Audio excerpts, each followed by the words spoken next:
All right, so in today's video, we're going to talk about some simple semiconductor devices. And really, this is the basic building blocks behind how you make up a semiconductor device. And so really all we're going to talk about today is combinations of different doping of semiconductors. One really important idea that's going to come into play here is where the chemical potential line or the Fermi level lies for different doped semiconductors. And so I just want to revisit some old concepts that we had talked about last few lectures in dealing with where the Fermi level is in a doped semiconductor. So let's start with this example of silicon that's been n-doped with 2 × 10 to the 16 arsenic atoms per centimeter cubed. And we're going to keep in mind that the intrinsic concentration of electrons in silicon is 1.4 × 10 to the 10 electrons per centimeter cubed. Now we're going to use the following relationship that we had talked about when we dealt with doped semiconductors to understand what's going on, and that depends on the effective density of states in the conduction band. And so one other piece of information that we'll need is that for silicon, our density of states in the conduction band is about 2.8 × 10 to the 19 states per centimeter cubed. Now, what we want to determine is what the distance between the Fermi level and the bottom of the conduction band is, and so that EF minus EC value there. And what we can do then is essentially just mathematically start to manipulate this equation. We want to keep in mind that we're dealing with room temperature here. So at room temperature, all of our arsenic atoms that have been doped in there are going to be ionized. So the concentration of electrons is just going to depend on the concentration of arsenic atoms. And so that's going to be 2 × 10 to the 16. And from there, we know everything we have and can mathematically manipulate this, take the natural log of both sides, do a little bit of algebraic manipulation, and end up with the following. So our Fermi level is going to be 0.188 electron volts below the conduction band. If we want to think about a band diagram of silicon, we know that our band gap is about 1.1 electron volts, here where this is the valence band and that's the conduction band. And so if we're 0.188 electron volts below the conduction band, then our Fermi level is going to be shifted up here. Whereas in the intrinsic case, it's much closer to the middle of the band gap, or at 0 Kelvin, it's identically in the middle of the band gap there. And so basically the rule that you can draw from doping and what that means for Fermi levels is that the Fermi level is going to shift towards the majority carrier. So in the case of n-doping, we have the Fermi level that has shifted up from the middle of the band gap. If this were p-doped, the Fermi level would be closer to the top of the valence band instead of the bottom of the conduction band. Now, when we put these things together, what ends up happening is that we bring them to the same chemical potential. And so we're going to see the use of p-n junctions pretty widely in semiconductor devices. And while they're not actually technologically made by taking a chunk of P silicon, for example, and smushing it with a chunk of N silicon, that's how we're going to talk about them conceptually. And so when you take those two materials and chemically bond them together, you're essentially bringing them to the same chemical potential. And we've talked about the chemical potential before. At reasonable temperatures, the chemical potential is right in line with the Fermi energy. So the chemical potential mu is equal or about equal to the Fermi energy. As long as we're below thousands of degrees Kelvin or thousands of Kelvin, we can call those things the same. And so if they're at the same chemical potential, we basically take our P material and our N material and we line up their Fermi energies. So let's think about this in terms of an actual figure. Here we have the band diagram for a p-type material, and here we have the band diagram for an n-type material. We can see that for the p-type material, the Fermi level is near the valence band, where we have some population of holes there. For the n-type material, the Fermi level is near the conduction band, where there's some population, large population majority carriers of electrons. And then what happens when we bring these two materials together is that they come to an equilibrium in terms of their chemical potential. So our Fermi levels are going to end up lining up. And we can draw the p-n junction and the band diagram of the p-n junction here with one Fermi level. That got cut off a little bit. That should say E sub f over there. One Fermi level that's the same between that p-type and n-type material. And then the corresponding bands are just drawn shifted over there. And so we still have our electronic carriers. We still have our hole carriers there. And the band diagram is drawn as such. All right, let's start digging into this combination and p-n junction idea. One immediate thing that happens when you bring a p-type and n-type material together is that you can see there's a region in this combined band diagram here in which we don't have our set of majority carriers that were present previously.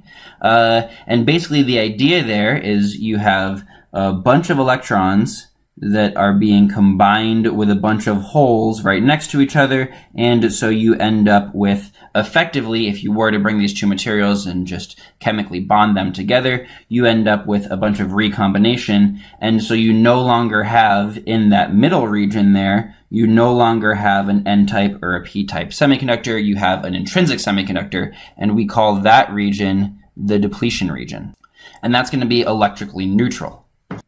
So, the way this works is essentially once these two materials are effectively brought into contact with each other, we start ending up with diffusion of electrons into the p side to recombine with holes, and holes into the n side to recombine with electrons, and those two things are going to start to diffuse and recombine with each other, and that's going to grow our depletion region.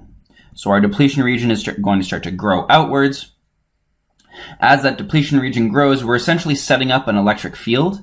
And as we set up an electric field, we increase the potential that must be surmounted to get electrons from one side of this material to the other. So you can see in this diagram here, the electrons essentially need to go uphill. And so they need a certain amount of energy in order to traverse that hill there. And so while some of them just thermally may have the energy to make it over there, there's going to be, once that depletion region is set up and we have a strong enough electric field with a large enough potential barrier, you're going to end up with a relatively small electronic flow across that region. If you want to think about this in terms of holes, the way to think about holes is think about them as bubbles on these diagrams. So like bubbles in your soda, for instance, those bubbles are sitting up here and they're not going to want to flow downwards. They're going to, if you do have holes in the N region, those are going to readily flow upwards. One thing to keep in mind is that despite the fact that we do have a majority carrier of electrons in an N-type region, there is going to be a minority population of holes. And what that will result in is, because there's this big potential for those bubbles to move up into, or in the case of the minority carriers in the N-type region where you have electrons that can, if they make their way over here, can easily go down this potential gradient, you are going to end up with some drift current associated with that. That's drawn on here as a hole drift current in the N-type region and an electron drift current in the P-type region, and then that would need to get across that potential there, not hitting any defects or anything like that. Those two mechanisms for carriers to move, electron diffusion and hole drift on the N side, and electron drift and hole diffusion on the P side, are going to essentially interplay until we set up our depletion region and you minimize the combined current. So once a p-n junction is established, you end up with very little to no current flowing through it. Now, we can change that if we apply an external bias to our system. So if we put a battery across this p-n junction, some interesting things end up happening. Let's look at that in terms of our band diagrams. Okay, so schematically, this is what we're doing over here. We're taking our p-n junction and we're going to attach a battery to either side. We're going to talk about different orientations of this battery here, whether it's in forward or reverse bias mode for our p-n junction. We can start with the top figure here, so that would be a reverse bias for our p-n junction. And so in this case, we have the positive side of the battery connected to the N side of the p-n junction and the negative side connected to the p side. And both of these result in essentially increasing the voltage or the potential barrier that those respective carriers need to overcome. If you want to think of it, if we have an excess of holes connected over here, so this is the positive terminal of our battery, what we would end up with, you can almost think of it as sort of increasing the depletion region, and so we have more recombination, and then our potential ends up increasing overall. What that means for the current in our system is it's now even harder for electrons to overcome that barrier there, even harder for holes to flow in the opposite direction or for our bubbles to get down below that thing, and we end up with a very small current. What you do get is you end up promoting your minority carriers to actually drifting through that system, right? If we have minority holes down here and we increase that potential barrier, we're going to end up with that current. And so there is some small reverse bias current that you'll get in this case from the minority carriers. This is sometimes referred to as the leakage current. If, on the other hand, you have forward bias, you have the situation that's described here where your positive terminal is connected to the P side and the negative terminal is connected to the N side. Essentially, what you end up doing is reducing the potential barrier. So you're essentially like shrinking your depletion region and you reduce your potential barrier for those majority carriers to actually end up moving from one side to the other. And the more you increase the potential that you're supplying from your battery, the more you'll end up reducing that potential barrier, and then you end up with a pretty substantial current flow given this bias. And so really what's happening physically here is that as your electrons, for example, are diffusing across this potential barrier into the P region of our system, what happens is, and so this is connected to a positive terminal here, what happens is these electrons will essentially recombine with the holes that are there, and then in order to maintain the population of holes that you have a increase in your population of holes from your positively supplied current.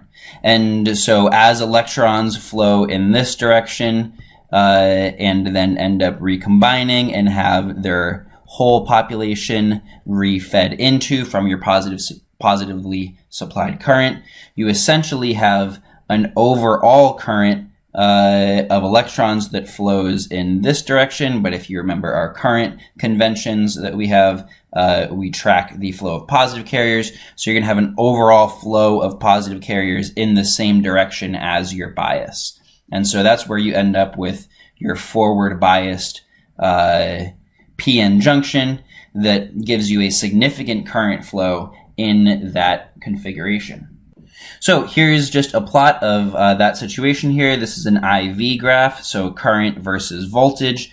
And what we see is that if we are in a forward bias configuration, as we increase the potential of our battery here, we end up increasing the current that is flowing through this system. In the reverse bias case, we do have some small current there, that leakage current that we were talking about, and then this here is, you're going to get to a certain large reverse voltage, reverse bias, where you have a condition called breakdown. And this is essentially when your potential gets so large that you end up with additional effects that end up happening. You can get tunneling or cascading of electrons through your junction when you wouldn't otherwise, because you're in sort of an extreme case there. But aside from the breakdown, this IV curve is one that is pretty typical of p-n junctions. It's one that you use to characterize how good of a p-n junction you have, and it ends up electrically translating into something called a diode, where depending on the bias that you apply to this circuit, you either end up with effectively no transport in one direction or effective transport in the other direction. And so this will allow current to flow in this direction, but does not allow current to flow in the opposite direction. And so that's an electrical diode there, established using a p-n junction and just basically just keeping track of carriers and holes and electrons and paying attention to what happens to that potential barrier. So that sets the stage for some simple semiconductor devices. The big idea that we have there is a p-n junction with a depletion region and tracking forward versus reverse biases. Thinking about these combined band diagrams are really critical to understanding what's going on with these interfaces and junctions and those sorts of things. And that's going to set the stage for us being able to build up more complex structures based off of all of these combinations.